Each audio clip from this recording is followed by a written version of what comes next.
warahmatullahi wabarakatuh. Selamat pagi sahabatku semuanya. Selamat berjumpa kembali di channel SK TV Net. Oke, di edisi kali ini sahabatku semuanya, kami sedang berada di rumah yang tentunya rumah ini sangat tradisional ya Pak. Yaitu di Pringgitan. Pringgitan. Kita akan ngobrol-ngobrol santai ya. Ngobrol-ngobrol santai yaitu di channel SK TV Net. Obrolan kali ini, nah ini sahabatku yang perlu kita obrolin apa ya kira-kira.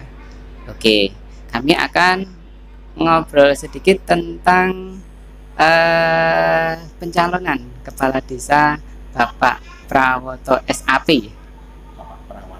Prawoto SAP. Nah, kami ingin sedikit mengetahui motivasi dan mungkin profil selama menjabat menjadi kepala desa Potorono apa saja ya. Oke, kita akan perkenalan dulu dengan beliau Prawoto, walaupun kita sudah kenal ya. Namun kalau belum kenal lebih dekat, nah kita akan memperkenalkan dulu. Oke, langsung saja dengan beliaunya. Selamat pagi Pak. Selamat pagi pemirsa. Langsung kenalkan ya, nama saya Prawata SAP, tentunya calon lurah Kelurahan Potorono untuk periode 2022-2028. Nah, ini menginjak saya yang masuk mau ke periode kedua, mungkin gitu. Periode kedua ya Pak. Bisa diceritakan Pak selama menjabat menjadi kepala desa yang periode pertama ya Pak. Ini periode kedua. Mungkin prestasi apa saja yang sudah dicapai dalam kepemimpinan Bapak di Potorono ini Pak? Ya, tentunya di bidang infrastruktur, artinya sekarang ya sedikit banyak sudah sudah lumayan lah kaitannya dengan jalan-jalan yang ada di Potorono, baik itu jalan-jalan yang agak besar ataupun jalan-jalan kampung ya. Ini dengan kita menggandeng mungkin dengan pihak-pihak ketiga atau dinas, itu alhamdulillah untuk Potorono untuk pembangunan ya lumayan lah, walaupun ya kita memang terkendala dalam 2 tahun kemarin ya, kita ada COVID itu tentunya juga banyak kendala-kendala dan tentunya program-program yang belum bisa dilaksanakan ya. Termasuk jembatan di depan SMP 5 itu belum bisa terlaksana karena memang kaitannya dengan COVID ya. Karena kemarin sudah di Muslim itu juga sudah sudah masuk lah, tapi karena adanya COVID terus di pending seperti itu. Yang pasti alhamdulillah untuk infrastruktur di Kelurahan Potorono ya walaupun belum maksimal tapi alhamdulillah sudah tertata baik jalan dan sebagainya. Nah, kaitannya dengan kegiatan-kegiatan sosial dan budaya mungkin ya mangertosilah sebelum ada COVID ya, kita kaitannya dengan budaya ya. Ada merti dusun, ada wiwitan, itu kita mesti menjalankan ya. Cuman karena kemarin tidak boleh ada perumahan PPKM ya, nun sewu agak berkurang kaitannya dengan PPKM kemarin. Nah, terus mungkin administrasi desa itu kemarin juga kita tahun 2018 itu juga juara nasional kaitannya dengan Badan POM ya. Badan POM nasional, dan kita juga diundang ke Jakarta kemarin. Ibu Puan Maharani juga mengundang kita kemarin yang ngesui kaitannya dengan Badan POM kan tuh ini Bu Puan Maharani. Nah, kita ketemu di sana juga apresiasi dari pemerintah pusat untuk Kelurahan Potorono, juga ada piagam dari Bu Puan dan sedikit mungkin uang untuk pembinaan kaitannya dengan Badan POM atau pangan aman di Kelurahan Potorono. Terus juga kaitannya dengan pengelolaan dana desa yang untuk BLTDD itu juga ada penghargaan dari Menteri Desa ya, desa itu juga ada penghargaan untuk Kelurahan Potorono yang mana di situ dalam pengelolaan alhamdulillah berjalan lancar dan istilahnya itu kita aktif, artinya juga nomor satu terus, artinya kalau kita kaitannya dengan kita menyampaikan kepada warga juga istilahnya begitu cepat dan tertib, dan tentunya juga apa ya, untuk administrasi juga bagus. Jadi itu apa ya, penghargaan dari Menteri Desa ya, siapa itu, Gus bukan Menteri Desa, lupa saya. Ya, menterinya itu ya sahabatku semuanya, karena saya juga lupa. Oke, terus untuk respon masyarakat selama Bapak menjabat di Potorono sebagai kepala desa, itu respon masyarakat apa? Ya tentunya apa ya, responnya baiklah. Artinya begini, kita terjun ke masyarakat kan beberapa bagian tadi yang kita sampaikan ya, bagian ya mungkin di bagian sosial, bagian keagamaan, itu kan kita juga memang langsung terjun langsung ke masyarakat ya. Jadi apapun istilahnya itu keluhan atau mungkin apapun yang ada di masyarakat itu kita ikut merasakan ya, termasuk ya non sewu kaitannya dengan hajatan, mungkin ada hajatan orang meninggal, itu juga kita dari pemerintah desa harus juga ikut dalam takziah, dan pada acara takziah itu, pemakaman itu juga kita juga harus membawa akte kematian. Terus ini memang semuanya kan sekarang online, jadi memang sebenarnya dipermudah, tergantung kita saja ya. Ketika masyarakat memberi informasi ke desa cepat, ya kita juga cepat ke desa. Ini salah satu mungkin dari warga, untuk istilahnya juga derek seneng katanya dengan akte kematian yang sekaligus disampaikan, itu masyarakat senang. Dan mungkin juga budaya-budaya yang ada, karena di Potorono ini juga mayoritas budaya itu ada kaitannya dengan utamanya seni. Seni di Potorono masing-masing desa itu punya tokoh lah, tokoh baik itu tokoh ketoprak, tokoh campur sari, dan tokoh gamelan itu ada di Potorono ya. Termasuk di dusun Potorono itu bahkan sana membuat wadah sendiri budaya yang ada di pedusunan Potorono. Lah kita berharap juga nanti tiap-tiap pedusunan itu terus membawa budaya yang ada di daerah itu ya, termasuk aset atau kekayaan seni yang ada di Kelurahan Potorono. Mudah-mudahan nanti dengan ini kita bisa sinergis dengan mungkin yang lagi ngetren itu dana istimewa. Dana istimewa itu bisa nanti masuk untuk budaya menikah ya, terus budaya yang ada di Kelurahan Potorono, baik itu budaya hadroh, budaya karawitan, toprak, dan sebagainya. Nah ini berharap sekali nanti mungkin juga ada kaitannya dengan dana menikah, nanti masuk kaitannya dengan budaya di Kelurahan Potorono. Terus selama pandemi 2 tahun ini Pak, dari pihak desa sendiri, respon terhadap masyarakat itu bagaimana Pak? Alhamdulillah ya, dalam penanganan, pertama dalam penanganan ya, memang kita punya relawan FPRB di situ ya. Terus kita kan dalam menangani PPKM kemarin ada dari pemerintah sendiri, Linmas dan FPRB. Ini alhamdulillah sudah luar biasa ya, atasipun penanganan yang ada, baik kematian, baik penanggulangan, itu sudah kita siapkan semua ya. Jadi penanggulannya ya kita focusing, kita segala macam untuk menanggulangi itu, termasuk juga vaksin alhamdulillah untuk Potorono juga insya Allah sudah tervaksin semua ya. Kaitannya dari penanganan kematian ya itu tadi, FPRB juga seperti itu. Bahkan sampai sekarang itu ada ambulan kelurahan itu memang untuk warga. Jadi kalau warga ada yang sakit memerlukan ambulan, nah itu panggil aja ambulan gratis yang ada di Kelurahan Potorono, itu sifatnya gratis ya. Jadi semua warga Potorono bisa pakai kaitannya dengan ambulan menikah ya. Terus kaitannya dengan PPKM atau mungkin COVID ini ya, alhamdulillah sudah tertata dengan diusahakan deh, diusahakan supaya semua bisa teratasi kan, seperti itu, baik itu pencegahan maupun penanggulangan itu sudah sudah kita siapkan semua. Ya, itu alhamdulillah sampai saat ini sudah berjalan, dan kita berharap tidak ada lagi corona di negeri ini, wabil khusus di Ponorogo, supaya nanti kegiatan-kegiatan yang ada itu bisa terlaksana dengan baik kan seperti itu. Masih kembali ke COVID untuk Ponorogo sendiri, untuk korban ada nggak Pak sebelum itu? Korban Untuk Ponorogo itu yang korban jiwa ada 43 jiwa.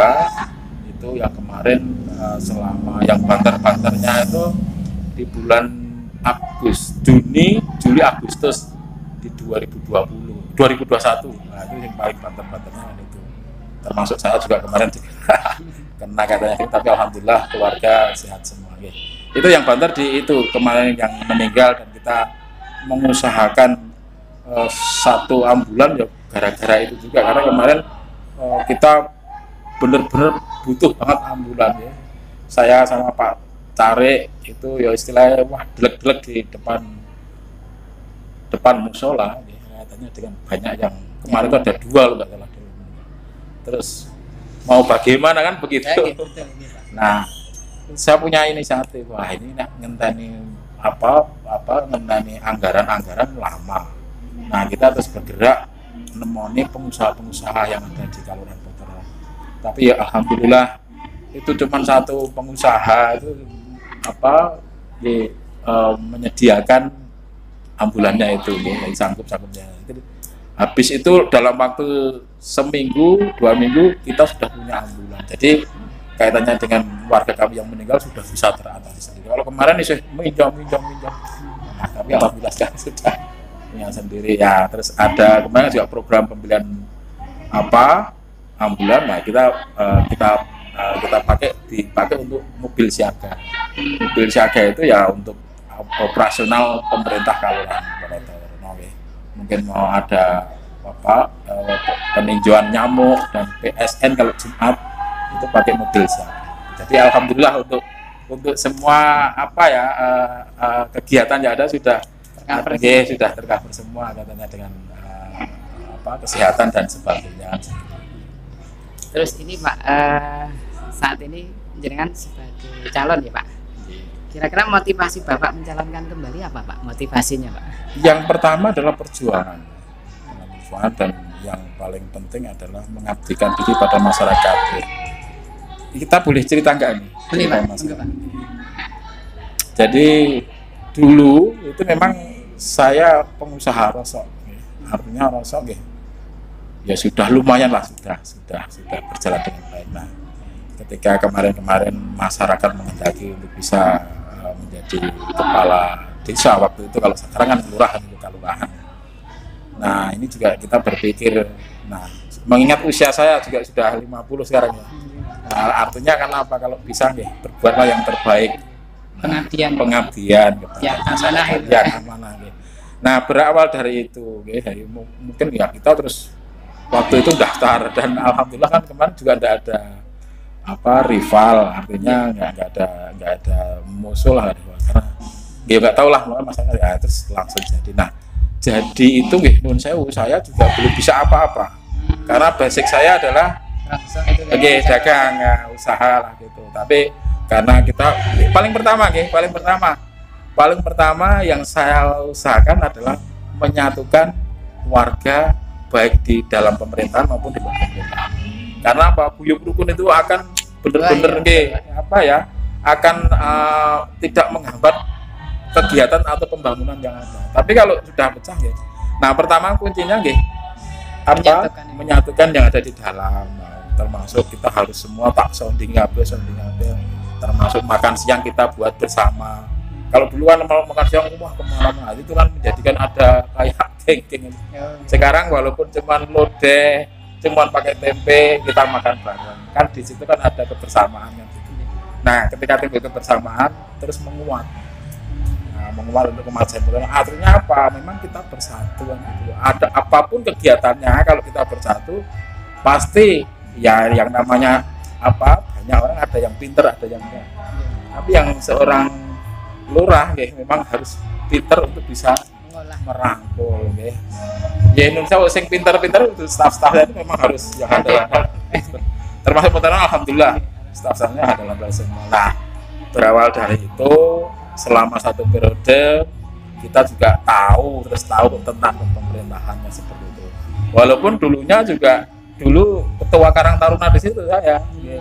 Waktu mudanya ketua Karang Taruna Bhinneka di Poterono itu, cuman kan saya terus menggeluti saya itu terus.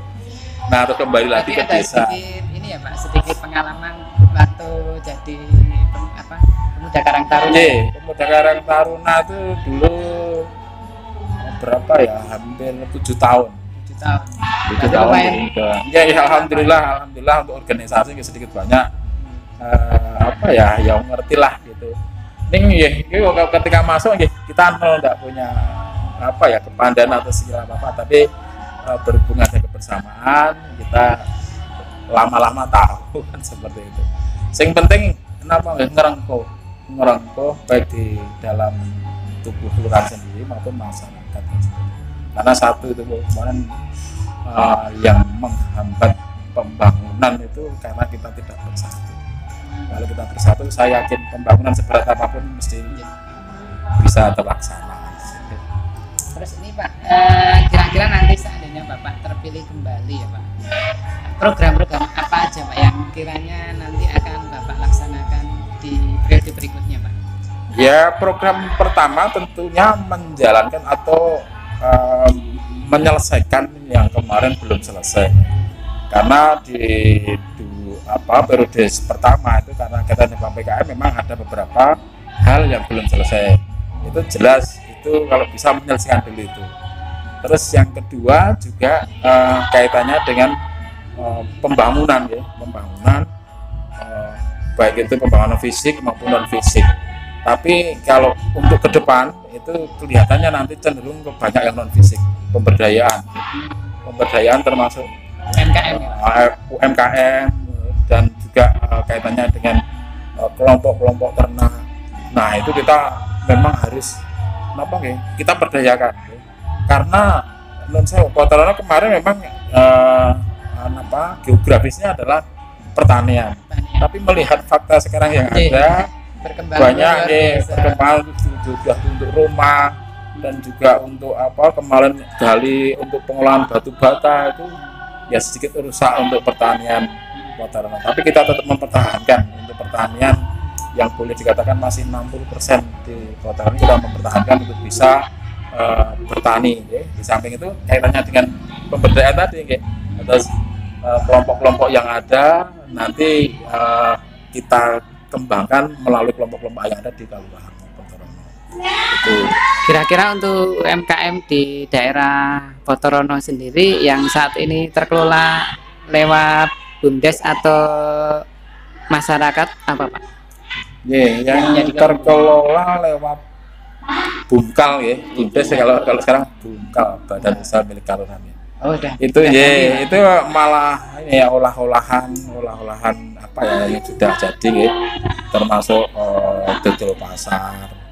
Terus kalau di sini Yangko, kalau di Balong itu Yangko, dan alhamdulillah sudah semakin berkembang dan juga empeng melinjo itu juga ada di sini. Nah, ini dikemas UMKM yang ada di Kelurahan Poterono melalui badan usahanya Kelurahan atau Bumkalnya Kelurahan. Nah, berharap ini juga nanti bisa akan berkembang lebih baik kaitannya dengan UMKM sendiri dan UMKM yang ditangani oleh Bumkal, kan seperti itu. Nanti kalau kita bersama-sama, kita membuat mungkin semacam pasar. Kemarin sudah ada pasar pagi, tapi dereng sakit berjalan. Berjalan berjalan. Pasar pagi di depan dari desa itu belum berjalan. Mudah-mudahan ini dengan tidak ada PPKM ini nanti sudah berjalan dengan baik untuk usaha UMKM yang ada di Kelurahan. Nah, ini Pak, terkait tentang ekonomi masyarakat ya Pak, di Poterono sendiri sekarang punya satu wisata baru ya Pak, istilahnya wisata baru, yaitu di Telogo Poterono, desa Poterono. Nah, itu nanti yang akan dikembangkan lagi apa Pak kira-kira setelah nanti jenengan terpilih kembali Pak? Yang jelas itu masih banyak sekali ya destinasi wisata yang ada di Kelurahan Potorono atau area wisata lah. Area wisata di Kelurahan Potorono ini banyak sekali ya. Artinya dari hulu ke hilir sungai Meruwe itu memang potensi untuk wisata. Nah, harapan saya bisa mengembangkan itu. Itu kan yang telaga yang sebelah utara kan belum, nah, selatan juga belum. Kalau utara itu katanya rencana kami memang untuk kolam renang anak-anak nanti. Nah itu nanti terus masuk ke selatan depan balai desa itu juga masih ini nanti memang kembali lagi saya sampaikan tadi kaitannya dengan pemberdayaan. Di situ ada semacam bendungan, bukan bendungan, jadi pemeliharaan hewan domba. Nah, nanti untuk di situ untuk istilahnya edukasi anak-anak ketika juga kunjungan wisata ke Embung, biasanya kalau anak juga tahu sebenarnya domba itu pengelolaannya bagaimana. Berarti seperti sekolah alam itu ya? Ya betul sekolah alam yang kaitannya dengan kelompok ternak. Nah di situ nanti ada semacam itu domba itu, kambing itu. Nah dan panjang lagi sampai kemarin nanti. Nah itu sudah kita ajukan lewat kotaku yang mungkin seperti Blado itu di RTH Bantul, nilainya kalau itu agak besar gitu, dana pusat yang itu. Berarti sepanjang berapa kilo Pak Sungai Meruwe Kelurahan Potorono dari Embung ya Pak? Embung sampai ke hulu sampai ke hilir itu kira-kira berapa kilo Pak ya, panjang? Kurang lebih 2 kiloan. 2 kilo. Ya 1, berapa lah, kan naik 20 kelebihan lah, 2,5 kilo. Karena kalau sungai nggak bisa dianu sih. Oke Pak, ini kan di Potorono saat ini kan ada 2 kandidat ya Pak. Nah, bagaimana respon Bapak dengan kandidat lainnya Pak? Saya sangat senang sekali ketika ada kandidat, karena ya saya juga pernah tidak ada kandidat dulu. Nggak ada seninya, kalau seperti bukan seni lah, artinya semangat, yang paling penting semangat. Ketika ada saingan, ketika ada mesti kita semangat kan, seperti ini ya demikian, karena kita juga sama-sama non sewu lah dari wadah Muhammadiyah kan, cuman di ranting Pak Iput itu di PJM, jadi lebih senior dia, tapi tidak apa. Harapan itu memang begitu, nanti untuk Muhammadiyah juga bisa bersatu, dan tentunya yang paling penting adalah untuk mengembangkan Potorono itu, entah itu siapa nanti yang pemimpinnya seperti itu. Jadi harapan itu juga demikian. Nanti kalau masyarakat menghendaki kita juga alhamdulillah, karena kita sudah program. Tapi kalau masyarakat itu menghendaki beliau, saya kira beliau juga sudah punya program. Yang paling penting nanti supaya Potorono itu maju, lebih berkembang gitu ya. Nah itu harapannya seperti itu. Jadi tidak mengharap yang lainnya, dan yang penting amanahnya ya? aman, damai. Yang penting itu nanti kita bersatu untuk memajukan Potorono. Kendala itu bagi saya kira normatif yang namanya hidup itu. Saya sendiri manusia artinya mesti manusia tidak luput dari kesalahan dan kekeliruan. Nah, itu yang saya mungkin ya sedikit banyak saya tidak sengaja ada salah lah, ini ada yang warga masyarakat mungkin kecewa sama saya. Ini tidak apa-apa, itu kan kembali lagi anggapan beliau loh. Jadi kita juga monggolah. Tapi yang menjadi kendala ini kedewasaan masyarakat. Kedewasaan masyarakat itu yang masih saya tidak tahu persis dengan aturan, atau mungkin bangun kandang seenaknya, kandang ternak seenaknya. Sebenarnya kan kita bukan apa-apa, itu kan bisa kan diarahkan, diatur, tapi kadang-kadang masyarakat itu tidak mau dengan itu. Nah itu kendala bagi kami itu.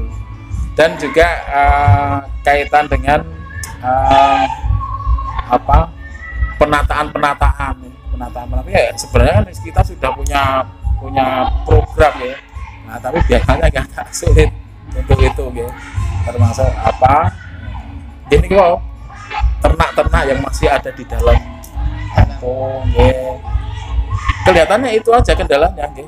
kedewasaan dari masyarakat sendiri. Ya, bukan pulau bukan itu sing saya alami ya, kedewasaan dari masyarakat untuk aturan-aturan itu bisa ditegakkan seharusnya seperti itu. Ini dalam proses ini desa memang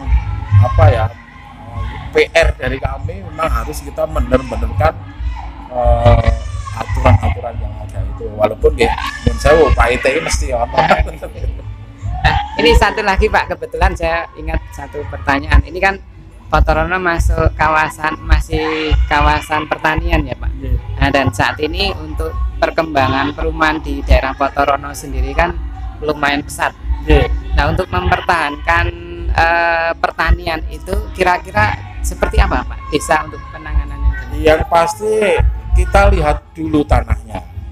Tanahnya kalau memang itu tidak produktif, kalau dipakai perumahan bisa produktif itu tidak apa-apa. Tapi kalau kelihatan yang masih tanahnya itu bagus, ya kita mempertahankan.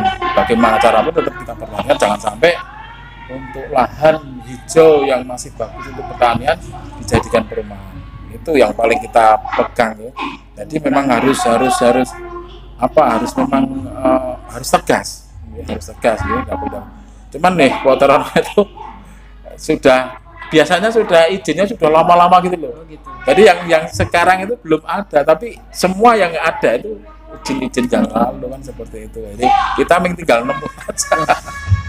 Jadi terus kita tetap mempertahankan katanya dengan lahan yang masih produktif. Kan, kedepannya kalau ini berkembang terus lahan pertanian semakin sempit ya Pak, otomatis mengurangi hasil pertanian di Potorono, sehingga itu bisa mengakibatkan rawannya pangan ya. Benar sekali itu. Kalau bisa ya Potorono dengan ini katanya dengan pertanian akan mandiri dan akan lebih baik dengan kelompok-kelompok tani yang ada di Kalurahan Potorono, karena Potorono juga ada Gapotan, ada KWT kelompok tani wanita, terus Gapotan itu kelompok tani itu yang nantinya di itu memang ngesui atau menjalankan pertanian yang ada di Kalurahan Potorono. Nah ini juga sinergi dengan desa, artinya kalau ada pertemuan di desa dipanggil juga ada keluhan apa kita pantau terus gitu. Jadi kita tahu persis keluhan yang ada di bapak-bapak petani. Katanya dia termasuk pupuk itu ya. Nah, itu kembali lagi mengangkat suatu desa itu menjadi modern. Ketika kita modern mesti sedikit banyak nanti akan tahu. Nah, dengan modern ini nantinya akan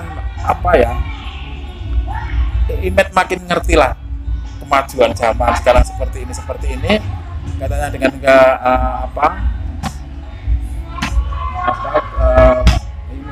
teknologi, kemajuan teknologi ya.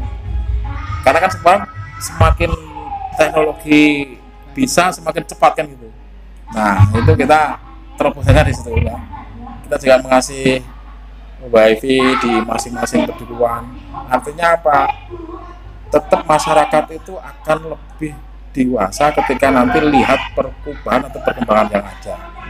Tanpa melihat perkembangan yang ada, zaman yang ada, pikirannya masih jauh ke yang kemarin ya gitu. Tapi kan nanti ada itu ya, berharap sekali nanti bisa dipahami dan menjadi dewasa kan seperti itu. Ya Potorono sebenarnya sudah alhamdulillah, tapi ya masih ada yang masih agama itu ya penting sekali ya, ya kaitannya dengan agama ya monggo untuk Potorono kaitannya dengan mungkin organisasi agama monggo masuk yang masuk di Potorono yang jelas selektif, artinya memang ada 1-2 yang kita tidak boleh tapi alhamdulillah kalau luar Potorono sudah berjalan ya baik itu NU maupun Muhammadiyah. Pengajian sukses alhamdulillah. Saya juga ada Cak Non juga sebenarnya di warga juga kan gitu. Kaitannya dengan ada yang seneng dengan Cak Non ya kita akan tanya. Ini untuk yang terakhir Pak, pesan dan kesan untuk warga masyarakat nantinya ya Pak. Mungkin saat ini yang baru proses pesta demokrasi di daerah Potorono itu harapan jenengan sebagai calon kepala desa apa Pak harapan? Ya harapanku real saja, artinya ya, masyarakat monggo lah kaitannya dengan pemilihan yang dipilih yang mana, kalau semanggakan lah yang namanya demokrasi. Yang penting apa? Senang, damai, itu aja. Senang itu jelas meningkatkan. Kalau dulu waktu PPKP imun ya, tapi kalau sekarang akan apa ya?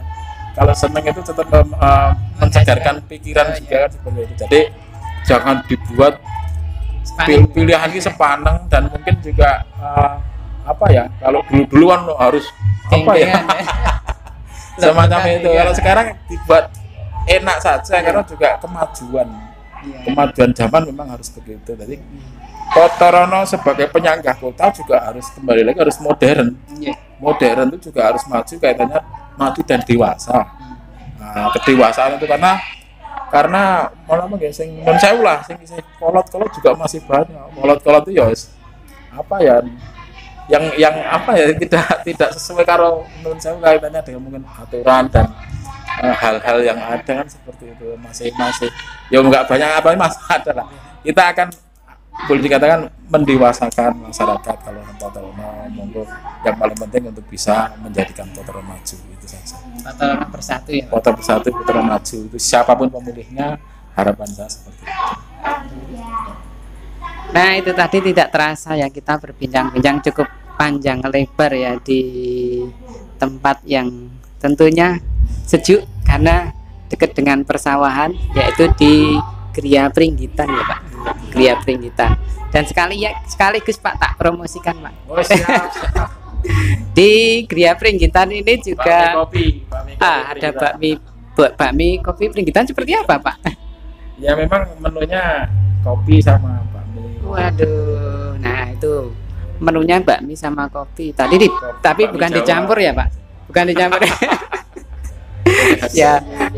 Nah, ini yang mau minat atau sahabatku semuanya dari manapun Anda berada yang ingin merasakan kenikmatan di Gria Pringgitan dengan menu khas yaitu bakmi kopi Pringgitan. Tentunya datang menu yang lain ada